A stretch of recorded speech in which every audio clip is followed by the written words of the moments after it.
1922. Ça faisait longtemps, peut-être moins de temps qu'avant la vidéo de 1920. Je sais pas, mais ça fait longtemps, je trouve. Qu'est-ce qu'on a d'intéressant en 1922? Déjà quelques news, comme d'habitude. Il y a des trucs que je trouve sympas. Bon, en Russie, il y a un nouveau quotidien, un journal quotidien qui parle de cinéma qui se crée, qui va influencer toute la nouvelle vague avant-gardiste. Mais ça, bon, c'est très précis, très niche, on va dire, entre guillemets, cinéma avant-gardiste russe, voilà. Ça va quand même avoir une grande influence sur le cinéma, le cinéma russe. Mais voilà. Par contre, petit truc qui est moins important dans la création, la création de l'image et de la formation du cinéma, truc qui est peut-être moins structurant, mais que je trouve intéressant et marrant.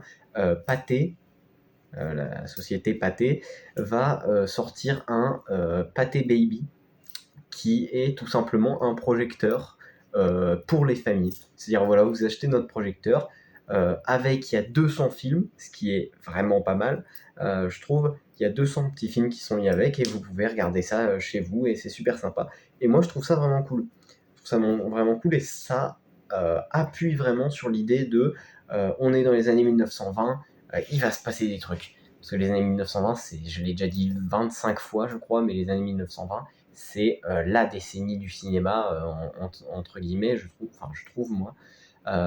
Et on le voit bien avec ça, Pathé, ils ont senti venir le truc, ils en ont profité évidemment. Du coup, pour les sorties, non, tiens, je vais parler d'un truc dont on se fout, mais dont je parle quand même d'habitude, voilà. Les naissances. Alors, 1922, on se rapproche beaucoup. En fait, chaque année qui passe, on est beaucoup plus proche des films que tout le monde connaît, des années 60, 70, 50, 80, 90, etc. Donc forcément, évidemment, il y a des gens qu'on va connaître qui commencent à naître, et c'était déjà le cas avant, mais je veux dire, là, il y a des gens plus connus du grand public, genre au pif Christopher Lee ou Michel Galabru. Donc Michel Galabru le 27 octobre, je crois, et Christopher Lee le 27 aussi, il me semble, en mai, je crois. Donc voilà.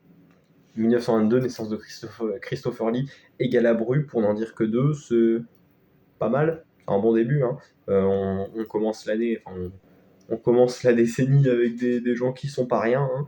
D'ailleurs, je crois que j'avais pas parlé de la naissance de De Funès en 14. Je sais pas, mais c'est cool aussi. Mais bon, on voit que on commence à se rapprocher du cinéma que tout le monde connaît, parce que Galabru en France, Galabru quoi. Puis Christopher Lee surtout, partout. Voilà. Donc, on voit qu'on commence à se rapprocher d'une époque qui nous est plus familière, disons, dans la vie de tous les jours. Et pour ce qui est des sorties de films, un autre truc qui va être familier, film de vampires. Parce que parmi les grands films qui sortent en 1922, il y a Le Docteur Mabuse, que j'ai hésité à regarder, dont je ne parlerai pas ici, même si Fritz Lang, un des plus grands colosses du cinéma allemand, européen, mondial, voilà. Bon, ça aurait été cool de parler de Docteur Mabuse, mais film de vampire, Nosferatu, qui est pas une première, parce qu'il y a eu 4 ou 5 autres films de vampires avant ça. Il y en a même eu, je crois, un avant même le début du XXe siècle. Je crois qu'il y en a eu un en 1896 ou un truc dans le genre, voilà.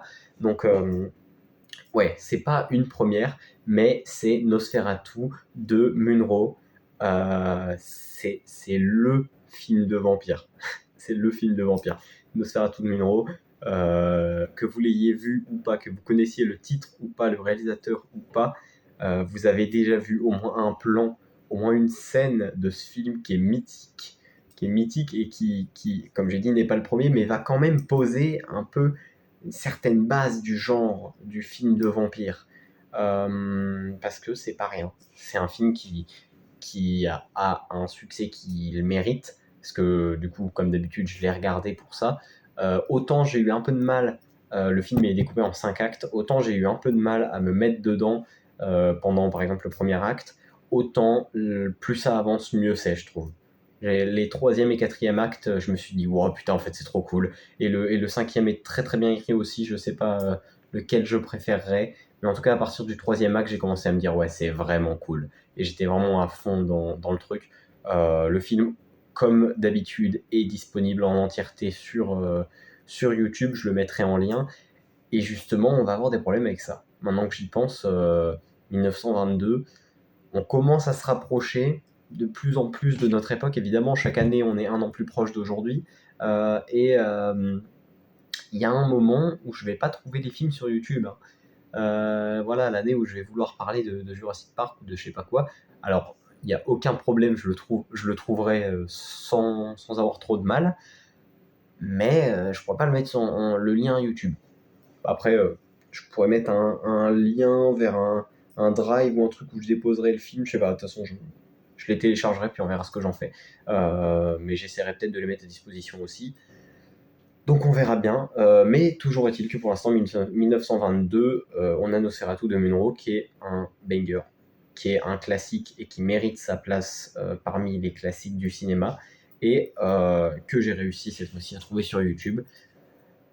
Et on verra pour la suite. Mais en tout cas, comme d'habitude, regardez ce film si vous aimez le vieux cinéma parce que c'est toujours en noir et blanc, c'est toujours muet, c'est toujours avec des petits cartons qui disent les répliques ou qui montrent des textes que les personnages lisent ou qui font juste des didascalies en mode narration, en mode il y a des machins qui se passent, machin.